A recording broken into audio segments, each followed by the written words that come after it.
Hi friends, ಎಲ್ಲರೂ ಹೇಗಿದ್ದೀರಾ? ಚೆನ್ನಾಗಿದ್ದೀರಾ ಅಂತ ಭಾವಿಸ್ತೀನಿ. ಇವತ್ತಿನ ವ್ಲಾಗ್ ಬಂದು ಫ್ರೈಡೇದಾಗಿರುತ್ತೆ. ಫ್ರೈಡೇ ನಾನೇನು ಬೆಳಗ್ಗೆನೇ ಬೇಗ ಎದ್ದು ಮನೆ ಪ್ಯಾಸೇಜ್ ಮುಂದೆ ನೀಟಾಗಿ ಕ್ಲೀನ್ ಮಾಡಿ, ಬಾಗಿಲು ಮುಂದೆನೂ ಸಹ ಹಾಗೆ ಸಾರಿಸಿ, ನಂತರ ರೋಡಲ್ಲೂ ಸಹ ನೀಟಾಗಿ ನೀರು ಹಾಕಿ ಗುಡಿಸಿ ರಂಗೋಲಿ ಬಿಟ್ಟು, ನಂತರ ತುಳಸಿ ಕಟ್ಟೆ ಏನಿತ್ತು ಅಲ್ಲೂ ಸಹ ನೀಟಾಗಿ ಸಾರಿಸಿ ರಂಗೋಲಿ ಬಿಟ್ಟು ನೀರು ಹಾಕಿ ಗಿಡಗಳಿಗೆ. ನೆಕ್ಸ್ಟ್ ಎಂಟ್ರಿ ಬಂದು ನಮ್ಮ ಮನೆ ಅಡುಗೆ ಮನೆ ಅಂದರೆ ಹೆಣ್ಮಕ್ಳಿಗೆ ಒಂಥರ ಏನೋ ಅಟ್ಯಾಚ್ಮೆಂಟು, ಫೀಲಿಂಗ್ಸು ನೋಡಿ. ಯಾಕಂದರೆ ನಮ್ಮ ದಿನ ಸ್ಟಾರ್ಟ್ ಆಗೋದೇ ಅಡುಗೆ ಮನೆಯಿಂದ. ಹಾಗಾಗಿ ನೆಕ್ಸ್ಟು ನಾನು ಅಡುಗೆ ಮನೆಗೆ ಬಂದೆ. ಇವತ್ತಿನ ಬ್ರೇಕ್ಫಾಸ್ಟ್ ಬಂದು ವಾಂಗಿಬಾತ್ ಮಾಡೋಣ ಅಂತ ಅಂದ್ಕೊಂಡಿದ್ದೀನಿ. ತುಂಬ ರುಚಿಯಾಗಿರುತ್ತೆ. ನಾನು ಮಾಡೋ ಶೈಲಿ ಹೇಗಿರುತ್ತೆ ಅನ್ನೋದನ್ನ ನಾನು ನಿಮಗೆ ಇವತ್ತು ತಿಳಿಸ್ಕೊಡ್ತೀನಿ. ನೀವು ಒಮ್ಮೆ ಟ್ರೈ ಮಾಡಿ ತಿಂದು ಹೇಳಿ, ಕಾಮೆಂಟ್ ಹಾಕಿ ಹೇಗಿತ್ತು ಅಂತ. ಬನ್ನಿ ರೆಸಿಪಿ ಮಾಡೋದು ಹೇಗೆ ಅನ್ನೋದನ್ನ ತೋರಿಸ್ಕೊಡ್ತೀನಿ. ನಾವೇನು ಅಂಗೈನ ಕ್ಲೋಸ್ ಮಾಡಿಕೊಂಡ್ರೆ ಮುಷ್ಟಿ ಸಿಗುತ್ತೆ, ಅದಕ್ಕಿಂತ ಒಂದು ಸ್ವಲ್ಪ ಕಮ್ಮಿಯಷ್ಟು ಒಂದಿಷ್ಟು ಹುಣಸೆಹಣ್ಣು ತೊಗೊಳ್ಬೇಕು, ಸ್ವಲ್ಪ ಬೆಲ್ಲ ಮತ್ತು 2 ಗ್ಲಾಸ್ ನೀರು ಹಾಕಿ ಒಂದು ಬಟ್ಲಿಗೆ ಇಟ್ಟು ಅದನ್ನು ನೀಟಾಗಿ ನೆನೆಯೋಕೆ ಬಿಡಬೇಕು.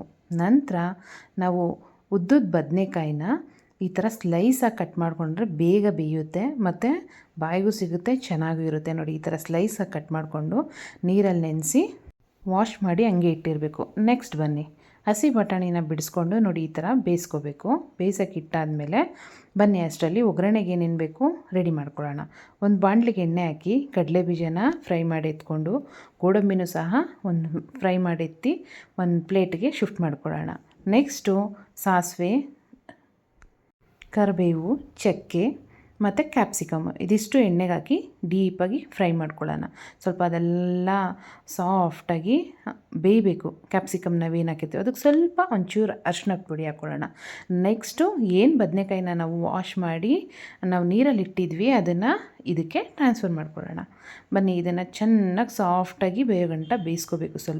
ಅದಕ್ಕೆ ಸ್ವಲ್ಪ ರುಚಿಗೆ ತಕ್ಕಷ್ಟು ಉಪ್ಪು ಹಾಕಿದ್ರೆ ಬದನೆಕಾಯಿಗೆ ನೀಟಾಗಿ ಉಪ್ಪು ಹಿಡಿಯುತ್ತೆ ಮತ್ತು ರುಚಿನೂ ಚೆನ್ನಾಗಿರುತ್ತೆ. ಅದಕ್ಕೊಂದೆರಡು ಹಸಿಮೆಣ್ಸಿನ್ಕಾಯಿ ಸುಮ್ಮನೆ ಟೇಸ್ಟ್ಗೆ ಹಾಕ್ಕೊಳ್ಳಿ, ಚೆನ್ನಾಗಿರುತ್ತೆ. ನೋಡಿ, ಆವಾಗಲೇ ನಾವು ಹಸಿ ಬಟಾಣಿ ಏನು ಬಟ್ಲಲ್ಲಿ ಇಟ್ಕೊಂಡು ಬೇಯಿಸ್ಕೊಂಡ್ವಿ ಅದನ್ನು ಸಹ ಒಂದು ಫೈನಲ್ಲಾಗಿ ಹೇಗೆ ಬದನೆಕಾಯಿ ಬೆಂದಿರುತ್ತೆ ಅದು ನೋಡಿಕೊಂಡು ಇದನ್ನು ಅದ್ರ ಜೊತೆ ಮಿಶ್ರಣ ಮಾಡಿ ಅದನ್ನು ಫುಲ್ಲು ಮಿಕ್ಸ್ ಮಾಡಿ, ನಂತರ ನಾವು ಹುಣಸೆ ಹುಳಿ, ಬೆಲ್ಲ ಮತ್ತು ನಾವು ಆವಾಗಲೇ ಏನು ಇಟ್ಕೊಂಡಿದ್ವಿ ಶೋಧಿಸ್ಕೊಂಡು ಆ ನೀರನ್ನ ಇದ್ರೊಳಗೆ ಹಾಕಿ ಒಂದು ಒಳ್ಳೆ ಮಿಕ್ಸ್ ಕೊಟ್ಟು ನೀಟಾಗಿ ಹಸಿ ಸ್ಮೆಲ್ಲು ಮತ್ತು ಎಲ್ಲ ಕುದ್ದಿ ಅದೆಲ್ಲ ಫ್ಲೇವರ್ ಬಿಟ್ಕೋಬೇಕು, ಅಲ್ಲಿವರೆಗೂ ನಾವು ಕುದಿಸ್ಕೋಬೇಕು. ನೋಡಿ, ಬದನೆಕಾಯಿನ ನಾವು ಫಸ್ಟು ಬೇಯಿಸ್ಕೊಂಡು ಆದಮೇಲೆ ಹುಣಸೆ ಹುಳಿ ಬಿಡಬೇಕು. ಅದಕ್ಕಿಂತ ಮುಂಚೆ ನಾವೇನಾದರೂ ಹುಳಿ ಬಿಟ್ಟರೆ ಖಂಡಿತವಾಗ್ಲೂ ಬದನೆಕಾಯಿ ಬೇಯಲ್ಲ. ಹಾಗಾಗಿ ನಾವು ಬದನೆಕಾಯಿನ ಫಸ್ಟು ಬೇಯಿಸ್ಕೊಂಡು ಆಮೇಲೆ ಹುಳಿ ಬಿಡಬೇಕು. ನೋಡಿ, ವಾಂಗಿಬಾತ್ ಪೌಡರ್ನ ನಾನು MTRದು ಹಾಕಿದ್ದೀನಿ, ಒಂದು 2 ಪ್ಯಾಕೆಟ್ ಅಷ್ಟು ಹಾಕಿದೆ. ಒಂದು 3 ಟೈಮ್ ಒಂದು 4 ಟೈಮ್ಗಾದರೂ ಬರುತ್ತೆ ಈ ಒಂದು ಮೆಷರ್ಮೆಂಟು. ನೋಡಿ, ಎಷ್ಟು ಅದ್ಭುತವಾಗಿ ಒಂದು ರೆಸಿಪಿ ರೆಡಿಯಾಗಿದೆ. ಬಾಯಲ್ಲಿಟ್ಟರೆ ಹೆಮ್ಮೆಯಾಗಿರುತ್ತೆ, ಸಖತ್ತಾಗಿತ್ತು. ನೀವು ಒಮ್ಮೆ ಟ್ರೈ ಮಾಡಿ ತಿನ್ನಿ, ತುಂಬ ಚೆನ್ನಾಗಿತ್ತು ರುಚಿ. ನನ್ನ ಮಗಳು 2 ಸತಿ ಹಾಕ್ಸ್ಕೊಂಡು ತಿಂದರು. ನಮ್ಮ ಮನೆಯವ್ರು ಬದನೆಕಾಯಿ ಅಂದ್ರೇ ತಿನ್ನಲ್ಲ, ಅಂಥದ್ರಲ್ಲಿ ಅವರು ತಿಂದರು. ನನಗೆ ತುಂಬ ಖುಷಿ ಆಯಿತು. ಮತ್ತು ಅಪ್ಪ ಮಗಳು ಇಬ್ಬರು ಆಟ ಆಡ್ಕೊಂಡು ಕೂತಿದ್ರು. ಅವ್ರು ರೆಡಿಯಾಗಿದ್ದರು ಸ್ಕೂಲ್ಗೆ. ಮತ್ತು ವ್ಯಾನ್ ಬಂದಿದ ತಕ್ಷಣ ಸ್ಕೂಲ್ಗೆ ಅವ್ರನ್ನ ಕಳಿಸ್ಕೊಟ್ಟೆ. ಸ್ಕೂಲ್ಗೆ ಹೋಗಾದ್ಮೇಲೆ ನೆಕ್ಸ್ಟು ರೊಟೀನು ನಾನು ಸ್ನಾನ ಮಾಡಿ ಏನು ಮನೆಯೆಲ್ಲ ಆಗಲೇ ಕ್ಲೀನ್ ಮಾಡಿದೆ. ಫೈನಲಾಗಿ ದೇವ್ರ ದೀಪ ಹಚ್ಚಿ ಈ ಒಂದು ದಿನನ ದೇವರ ಆಶೀರ್ವಾದದಿಂದ ಬ್ಯೂಟಿಫುಲ್ಲಾಗಿ ಸ್ಟಾರ್ಟ್ ಮಾಡಿದೆ. ನಿಮಗೂ ಸಹ ದೇವರ ಆಶೀರ್ವಾದ, ಅನುಗ್ರಹ ಸದಾ ಹೀಗೆ ಇರಲಿ. ಖುಷಿಯಾಗಿರಿ, ಯಾವಾಗಲೂ ನಗ್ನಾಗ್ತಾ ಇರಿ.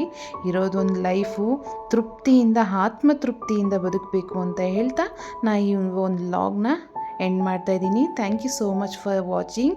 ಹೀಗೆ ವಿಡಿಯೋಗಳಿಗೆ ಸಪೋರ್ಟ್ ಮಾಡ್ತಾಯಿರಿ. ಬಾಯ್.